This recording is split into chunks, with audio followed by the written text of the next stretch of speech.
আজ আপনাদের নিয়ে যাচ্ছি আমাদের গ্রামের বাস্তব চিত্র দেখাতে। এমন একটি গ্রামের সঙ্গে পরিচয় করিয়ে দেব যেখানে মানুষের দৈনন্দিন চলাচলই হয়ে উঠেছে চরম দুর্ভোগের বিষয়। এটি পাবনা জেলার ফরিদপুর উপজেলার পুঙ্গলী ইউনিয়নের কেনাই গ্রাম।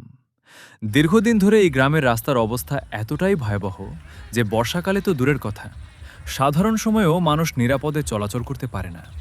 স্কুল কলেজের শিক্ষার্থী, অসুস্থ রোগী, কৃষক সবারই প্রতিদিন সীমাহীন কষ্ট পোহাতে হয়।